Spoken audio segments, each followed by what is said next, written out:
mbokk yi jërë ngeen jëf teelu di leen nuyu di leen gërëm di leen ziar ci àjjuma ji di wéy di rafetlu ni ngeen di àndee ak ñun ci rajo Futur Média di ko ànd ak seen émission xalaas lundi ba vendredi ci RFM émission fait divers la bu ñuy indee ay xew-xewi jamono di ci waxtaan ak yéen nit ñi di ci jàngee di ci xamee loolee mooy xalaas ma ci ànd ak tey ji ci àjjuma ji ni ma koy defee àjjuma bu nekk ak Passepartout sama waa ji Passe maa ngi lay nuyu. sama waa ji Ndiaye maa ngi lay nuyu di nuyu auditeurs yi internet yëpp di ziar ñëpp di nuyu waa Sénégal. Badou li may dal est-ce que dina la dal moo di su week-end bi di jeex. waaw semaine bi jeex damay mel ne ku xaw a triste ndax samedi ak dimanche xalaas du am. Ndiaye da ngay namm gars yi Ndiaye. looloo ci nekk nag. yenn saa yi samedi ma yeewu bay waaj a sangu pour ne damay liggéey leer laa la wax. loolu bëgg liggéey la. daf may dal de yenn saa yi samedi nii. ma yeewu bay waaj a sangu. ay ci Aliou Ba maa ngi lay gërëm bu baax maa ngi nuyu Yacine Pouy mi fare ci digital bi. di gërëm partenaire yi ñuy àndal ci xalaas di ñu gunge saa su nekk sponsor xalaas bokk ci Black Beauty mi nga xam ne ci Saint-Valentin bi da si am taxawaay boo xam ne amul fenn. Black Beauty dëkkee bégal jigéeni réew mi dëkkee neexal kër yi mais nag dañu indi benn promotion boo xam ne une remise de 30% ci Saint-Valentin yi ay perruques de classe ay perruques de qualité ay perruques naturelles Black Beauty indi leen ko ba pare nag déjà njëg bi dafa accessible woon mais ñu def ci benn promotion bu am solo lépp bëgg ci feetu Saint-Valentin yi neex ci ñëpp.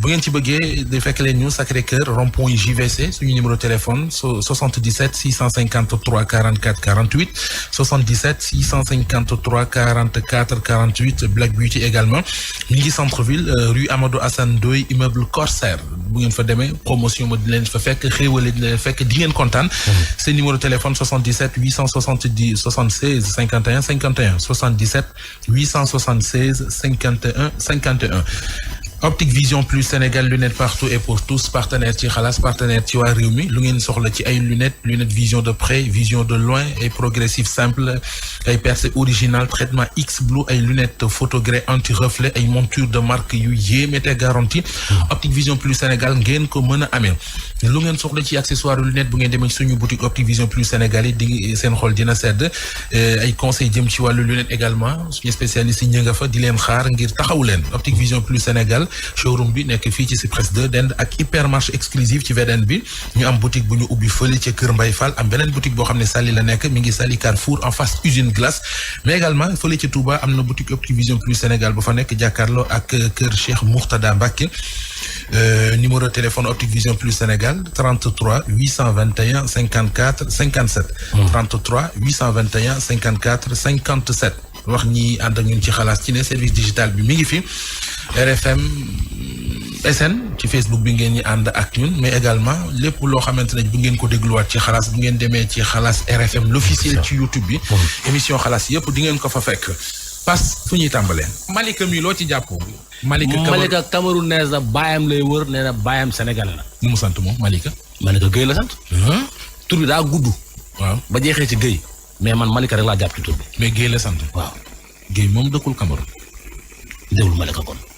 Bonjour, j'espère que vous allez bien. Je m'appelle Ngos Eyok Ursula Malika. Je suis de mère camerounaise et de père sénégalais. J'ai 31 ans et je suis à la recherche de mon père. Il s'appelle Alioune Gueye. Il est originaire de la Casamance. Il a été au Cameroun entre 1988 et 1991. Il est diplômé de la Centrale de Paris, ingénieur de conception en génie civil. Il a été au Cameroun pour la construction de l'université catholique de Nkolbison. Ses parents étaient de grands commerçants et ils habitaient à Dakar. C'est tout ce que je sais de lui, c'est tout ce que ma maman m'a dit. Donc j'espère que ça pourra vous aider à m'aider à le retrouver.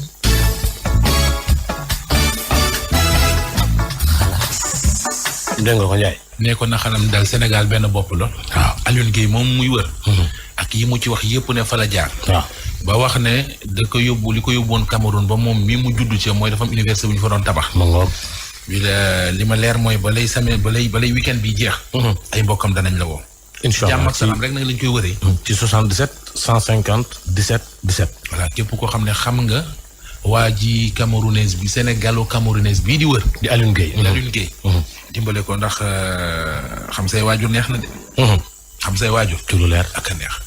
ci lu leer ñi am ay waajur di gis seeni waajur nañ leen fonk. parce que ñi nga xamante ne ji bu ñu xëyee gis seen yaay.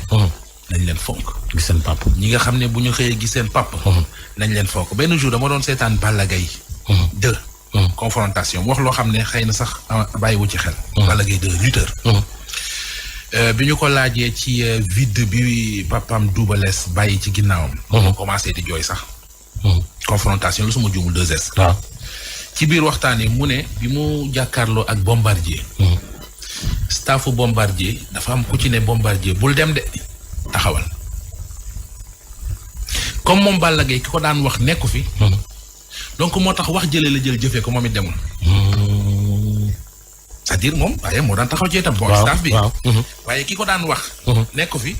li ñu naan gone gu amul lu jaay mbedd lay déggee. moo tax ba mu déggee léegi mu jëfee ko. juste pour te dire doole ji way jur am ci doom. dégg nga mu ne bi mu nee bul dem mu ne comme nee na ko bul dem mayit bu ma dem. mu taxaw amaana bu fa bàyyi nekkoon dina ko demal. dina ko jox leneen. kay dina ko jox leneen. way jur dafa am doole ci doomu aadama. fu ñu jëm feneen. Ndiaye. vendredi. Ndiaye ndaw si de. ki soxla na xaw ma soxla na ndimbal xaw ma soxla na conseil xaw ma soxla na taxawu mais mi ngi dund fi may wax yow dund boo xamante ni. buñ ci jógul de dina def musiba de. Badou lay sànku. waaw. Ndiaye ndaw si patronam lay liggéeyal ci benn salon. patron bi jël photo am esthétique ko. am ci benn waaye bu nekk bitim réew gis photo bi nopp ndaw si. ci statut bi. waaw ne patron bi nag ko may. mu boole leen ñuy waxtaan nee na génn nañu 1 an. kon jot nañu xamante. waaw ba waa ji sax ñëw na fi ba gisanteeg moom. ba dellu. bi mu delloo waa ji yónnee takk ko. ba mu ko takkee luyul ko benn studio fële ci cité magistrat. ñëw ñu consommé seen mariage waa ji dellu vocal ko ne ko fase naa la. maa la wax lii. waa ji lewu ci ëmb. bien sûr. ak yeneen. dagg dund ba dagg location bi borom kër ga taxaw ndaw si lekkatul naanatul ba pare am 3 doom avant ci sëyam bu njëkk ba boo xam ne ñoom la nekkal nii. ak bu ñu ko bàyyi. ak ëmb bu bees. te ci vocal lañ ko fase. vocal waaw. vocal ndax fase bi dagan. fase bi sax fi mu nekk nii daa mënul effectif ndax ëmb dugg na ca. wax nga dëgg de. benn ñaar bi mooy. jigéen boo ko fasee 3 mois yi ca topp yaa ko yor moom la ñuy wax jàpp idda. depuis kañ nga doon fase lok. nekk ma fase lok dañuy ay damay gëstu lok laa gëstu lok. dama premier partie bi. dama amoon jëkkër mu tàkk ma 31 octobre bi boobu maa ngi doon liggéey ci salon. moo ma dugal statut sama patron bu ma doon liggéeyal waaye ji gis na si ne daf maa bëgg léegi nag ñu jox ma numéro ñu waxtaan am nañ 1 an avant muy maye ma ne ko ci weer yëpp moo nekk nii ndax ni ma gisee ci photo bi noonu laa mel ni mu ne ma wax fekk mu ngi am fii nii soxna Mbuur beneen soxna am nekk Italie mu ne ma waaw gis naa la ñu nga mel ci photo bi noonu nga mel neex nga ma doy na ma ci jikko doy na ma daal di 31 octobre ñu maye mu jëlal ma studio fii cité magistrat. voilà décembre mu ñëwee wanuma dara ñu nekk mu am fi 18 jours bi mu delloo la ma téléphone na ma suñu jigéen de mënatul dem mu dagg dépense bi dagg luwaay bi fayul dara paa bi ma dëkkal dama dinaa génn manal sama ñetti doom aw moom mooy ma dem xale yi ñu ngi jàng démb rek moo si mujj paa bi daf ma songu xeex saaga ma ndey xaw ma nan laay def xaw ma fu may dem sama benn doom bi dafay def BFEM lu ñu lekk sax amuñu ko dañuy xëy xale yi duñu xëy dem jàngi noonu bu ñu demee école yi ñaan foofu ñu may leen ñu lekk après ñu si waat bi ma paa bi kër gi indilee keroog usine pour exécution bi ñu jox ñu rendez-vous mais paa bi nag wu taxaa rendez-vous bi la 5 pour ma génn dafa bëgg kut ma génn agence bi boole xam na ne paa bi nekkul si yoon ndax maa ngi ko jox 540 000 avance bi ma waree fay le 7 décembre le 8 donc paa bi commencé attaqué ma ne ko xaalis mu ngi nii soo bëggee ma fay la paa bi nanguwul ma toog tuuti ñu indil ma convocation ne dama ko saaga heureusement bi mu attaqué damay dem si soxnaam ne ko sama morom papa la àdduna amul solo ndax depuis ma dëkk fii sax paa bi musuma may jàmm naa ut mixeur pour su may dëbb ndax day nelaw 14h ba 15h day nelaw 19h ba 20h kon aw ma droit dëbb sama borom kër nag heure bu ma xëyee dinaa ko vocal jéggalu ko baalu ko dem naa sax ba koy sarku pour rek mu dimbala ma te yàlla tax mu may ma mu ut fu ma dem dëkki man ak sama njaboot mais léegi sama vocal du ma faale heure bu ma xëyee naan ci jafe-jafe ma lu ma lekk sama yaay mag la situation yi may dund su ma ko waxee duma xam lu yàlla di def am naa frère yoo xam ne amuñu doole man maa leen doon dimbale ak sama jëmm keroog nag toog naa ba mel ni ko fàtt ma dem ci pharmacie bi bindal ma test ma dem jënd test bi ma defee test grossesse seet ne damaa nekk en état ma la waxee daal ne démb moo si mujj fi ma dëkk paa bi dafa coupé ndox bi coupé courant bi lu mat weer démb rek attaqué na ma ba su ma dawutoon rek mu gaañ ma.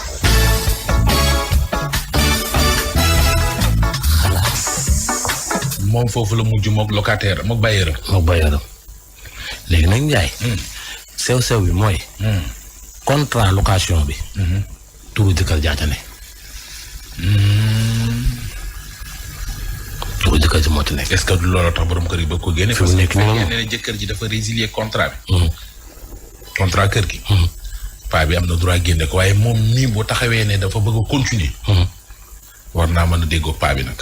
waaw mais non moom taxul sax pour xëccoo paa bi mais daf ne na ko paa bi may parce que fi mu nekk nii déjà mi ngi ñetti doom. ak ëmb bu bees. na ko may ba mu am sax au moins lu mu mën a amee caution pour mën a tuxu. paa bi ne ko du ci dal. te yoroo la ko 3 mois yoroo la ko 4 mois yoroo la ko 5 mois. mais est-ce que résilier wuñ contrat ba.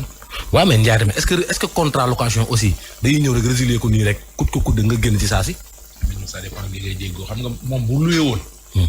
voilà boobaa dina am yenn droit yi mais que luye. ku la kooku demul ci agence bi ne ko avec effet immédiat. mais léegi aussi tamit boo demee ci agence. nga signé moom contrat. la moo ci yoonu paa bi est-ce que buy wax du ci agence bi mu wax ak moom. waaw loolu mu jàpp na war laa wax ak yow directement. loolu la léegi nag foofu la problème bi nekk moom nag jàpp na ni paa bi kilifa la ci nitu yoon yi la. moo tax mu koy jaay doole coupé na courant démb dagg na ndox ma. comprendre nga. moom lu mu lekk sax amu ko bay wax ay waxu fooy location. jëkkëram ji moo ko war a fay. wala moom mu dellu ci ay mbokkam bañ a ñaaw ci xare bi mais dafa mel ni wax ji jeexul de. am na lu mu wax ci ay mbokkam. ayca déglu. doom jur leen ci sëy laa ko amee moo ko amee ci sëy maa ngi marié wu 2002 yàlla def ma tàggoog seen papa maa xale yi di jóg ci daan di liggéey pour ñu jàng ndax seen papa boobu amutoon doole te lijjantuwul jàng xale yi man it bëgguma dëkk man kese bàyyi sama njaboot ginnaaw xale yi nekk xale ba ni ñuy nekkee mag man ak ñoom ñoo dëkk ku ma xam-xam ma ak sama njaboot bi muy ñëw xam na ne maay fi li ñu lekk loolu kese lay ñaan su ma amee loolu nag sama doom yi stable rek nekk si jàmm.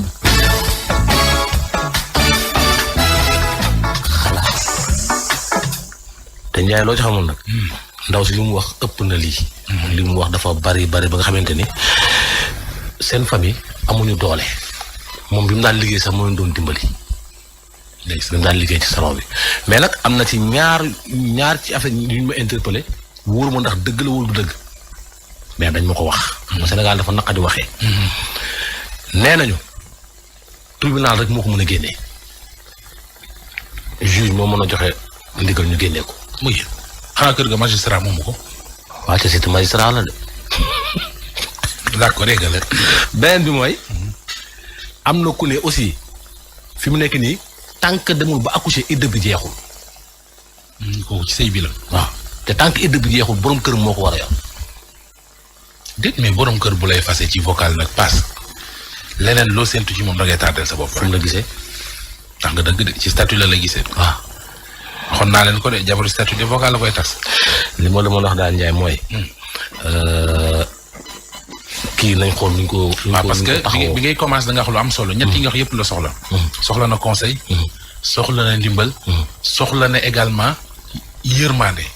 yërmande nag ci ñaar borom këram bi ko takkoon. ba bàyyi koog doom ba pare wan ko ginnaaw. moo ko war a yërëm delloo si àndaat ak moom gunge ko gis nga baas. ñaara ngi ñoo xamante ne ji ku leen di toroxal. ba ñett. jullitu bi yàlla bu yaakaarul ku dul yàlla.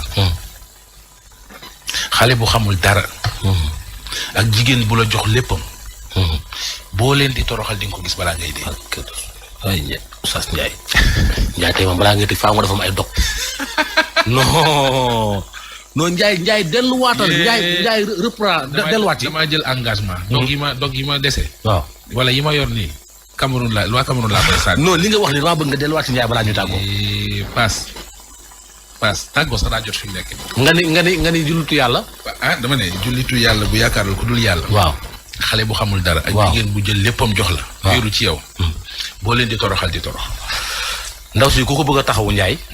nag ñu contacter ci 77 150 17 17. parce que fi mu nekk nii du lekk du naan moom ak ñetti doomam ak bi ci biir location ma gën waxaalu ko amul lekk xamul day fayee location. te xam nga nag bari na ñu nekk ci sëy di sëy.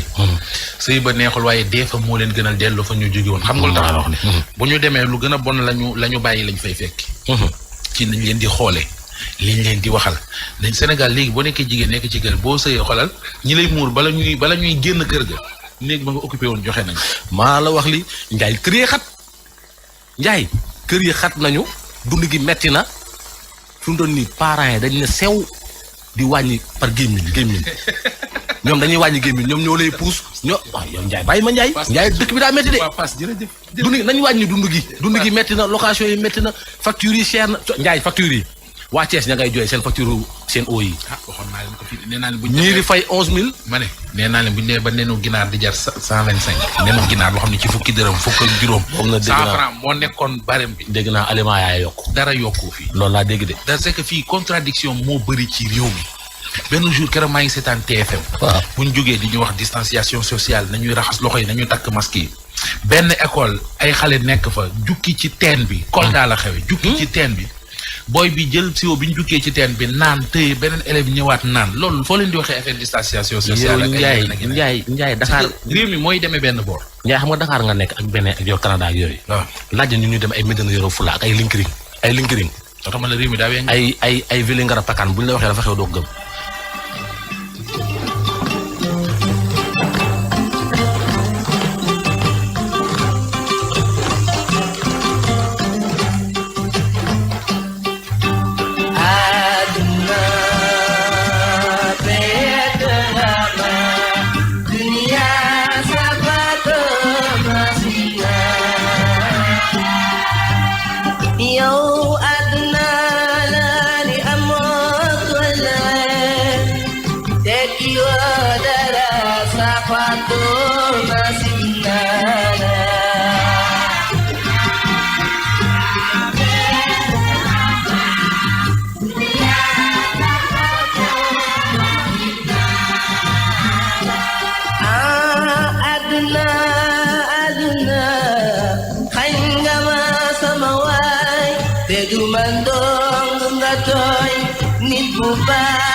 RFM, Tamuna RFM Radio.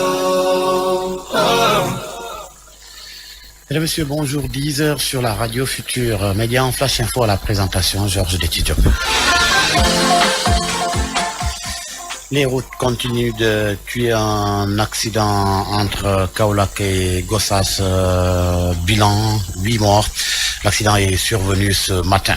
Ce sinistre à Nebeteg dans le département de Diourbel, 5 concessions ravagées par un incendie. Des vivres et des semences sont aussi partis en fumée. Les circonstances du drame ne sont pas encore connues à Limatoussa. Tristesse et désolation, sentiments qui habitent les populations de Nebeteg, c'est à Diourbel. 5 maisons, des semences pour l'hivernage à venir ainsi que des vivres et des animaux sont tous partis en fumée. Maodo Fall, témoin des faits, raconte comment s'est passé le drame. L'incendie m'a trouvé ici et presque tout le village était au travail dans les marchés hebdomadaires. J'étais dehors et mon fils m'a alerté. On a commencé à faire sortir les animaux, les semences, les vivres et matériel agricole sont tous partis en fumée et les maisons touchées sont au nombre de 5. Les dégâts sont énormes même s'il n'y a pas de perte en vie humaine. L'air triste, le chef de village demande l'aide des autorités et bienfaiteurs dans ces durs moments. Cher Gueye. C'est vraiment dur et on demande l'aide de tout le monde et au bon Dieu de nous donner la force de surmonter cette épreuve. Nouvellement élu, le maire de Tokigar compte accompagner les sinistrés. Moussa Tchao. Pour le moment, il est l'heure de venir porter assistance à ces sinistrés-là, mais aussi leur dire que, Inch'Allah, toutes les dispositions seront prises pour les accompagner parce que nous savons que c'est extrêmement difficile. Toutes les chambres ont pris feu. Les dégâts sont énormes et Inch'Allah, dès notre installation, on va prendre toutes les dispositions pour les accompagner. Pour l'heure, la cause de l'incendie reste méconnue. Toutefois, la population doit faire attention sur l'utilisation du feu en cette période de forte canicule. Diourbel Alimatoussa, Radio Futur Média. L'autre actualité, ce mouvement d'humeur à la CBA où le collège des délégués déclenche un plan d'action, un préavis de grève qui entrera en vigueur ce vendredi. Le port de brassard rouge se poursuit. Ces travailleurs exigent le départ de leur directeur. Dans le monde scolaire, le Haut Conseil du dialogue social tente de trouver une solution à la crise. Une rencontre de médiation est prévue ce matin avec le SAEMS et le QSEMS. La rencontre est prévue à 11h. C'est la fin de ce Flash Info. Merci de nous avoir suivis. Excellente suite des programmes.